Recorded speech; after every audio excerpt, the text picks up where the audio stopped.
Hey everyone, it's Aaron from MTGChallengers bringing you another standard deck tech.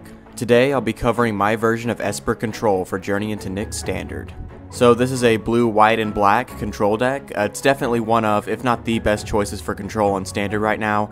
I personally enjoy playing USA or blue, white, red more, but on a strict card basis, Esper is just a far better choice right now. It still has the blue-white core that makes the deck amazing, and it also has the disruption and kill spells that have made black the best color in standard. So let's get right into it here. I'm playing the traditional 1 Aetherling as the only creature. It's a balance between just needing as much space as possible for all the spells and removal a control deck needs, and also wanting another win condition besides just Elspeth.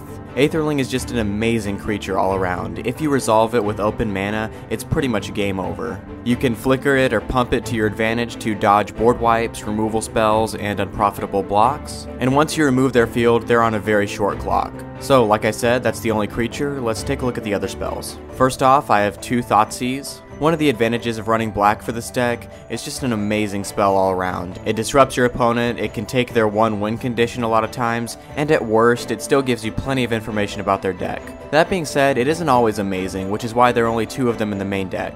With decks like Burn running around in the format, you want to avoid as much life loss as possible, and since this is a 3-color deck with very few basic lands, a turn 1 Thoughtseize is almost always going to cost you 4 life, which just isn't optimal a lot of the time. So it's just a 2 of, but still, it's a great 1-drop that can fit into just about any strategy.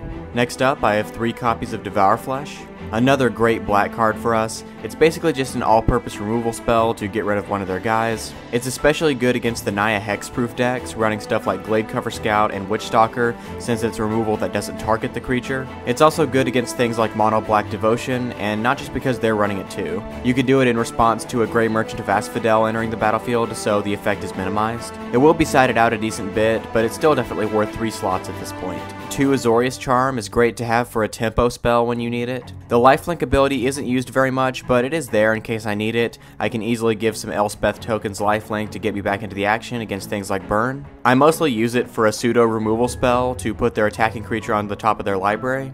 It doesn't sound that great at first, but it really is. They'll be delayed an entire turn, they'll lose their card advantage for that turn since they won't be getting a new card, and they'll have to reinvest all the resources to cast it again. The format is speeding up quite a bit, so the deck just needs more quick spells to stay alive. And drawing a card is always nice if I don't have any other use for it. Hero's Downfall is probably the best reason to run black in a blue-white control deck, and I'm running the full 4 here. Other variants, like USA, just don't have this advantage. A straight, unbiased, instant speed kill spell. It does require double black, but that's rarely an issue with 14 sources of black in the mana base. It kills anything and everything, including problematic creatures like Mistcutter Hydra and Stormbreath Dragon. It's also useful in dispatching opponents' Elspeths, Domri Raids, and anything else that's going to give us trouble.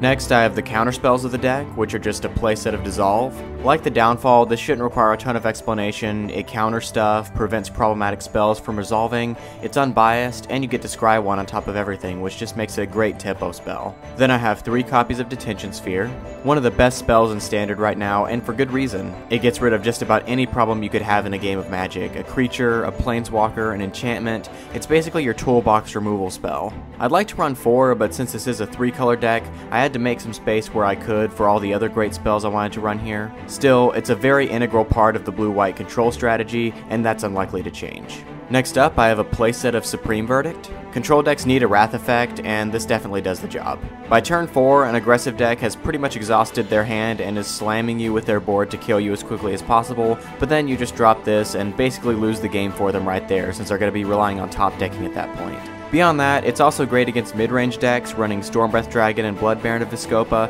since it gets around their protection, and it also gets around hexproof, so all the Naya decks are going to have difficulty with it as well. It's been an automatic 4 of in blue-white control almost as long as it's been in Standard, and will likely continue to be so. 4 Sphinx's Revelation is usually the way you close the game out. In the late game, you're going to have a ton of mana lying around, so this card allows you to pump all those lands into gaining a ton of life to get you back into the action, and drawing a fistful of cards, usually netting you one of your win conditions. It's an amazing card against basically any matchup.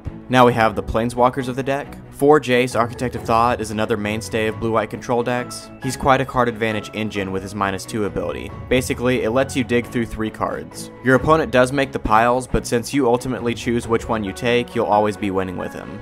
great for digging through to lands, removal, and win conditions, as well as other Jaces that you can take and repeat the cycle. His +1 is also decent when you're facing an aggressive deck. When they're bashing in with a lot of 2-powered creatures, -1, -0 puts a really significant damper on their plans. And finally, we come to the last spell in the deck, Elspeth, Sun's Champion. The main win condition of the deck, she's a necessary 3 of.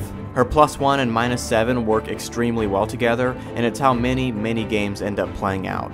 So you'll play her, you'll +1 her over and over again, pumping out a ton of blockers to protect her and to help her get to her ultimate, which then turns all those tokens into 3/3 flyers and kills your opponent usually in one swing. Her -3 ability isn't used as much, but it's still extremely useful in certain matchups. It's another card that dispatches the problematic 2, Stormbreath Dragon and Blood Baron, and it's basically a supreme verdict up against Gruul and Jund monsters. So that's it for the spells. Let's take a quick look at the mana base. I'm running 26 lands in total.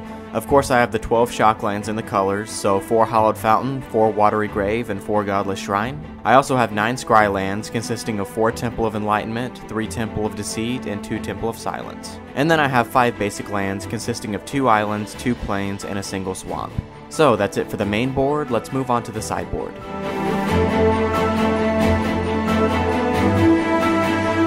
So getting started here, I have 2 Blood Baron of Vizkopa, amazing creature all around and very sideable up against, well, anything white or black. The lifelink also makes it a great creature to play up against aggressive decks like Burn. Then I have 2 copies of Duress. These are meant to replace the 2 Thoughtseizes in the main deck, where the 2 life would essentially be a waste, like up against control decks not running very many creatures, and especially up against Burn, since Thoughtseize is basically the worst card in the deck in that matchup. Next I have 1 Negate. It's usually up against the control decks, since non-creature spells is basically their entire deck, so I can counter them at a cost of 2 mana rather than 3. I also have 2 Deicide, absolutely amazing sideboard card to have here in this format. Gets rid of opponents' Detention Spheres, Banishing Lights, and Coursers of Crufix, and it's also obviously amazing up against decks running Thassa and any and all other gods. 2 Reprisal is also great to have in the sideboard.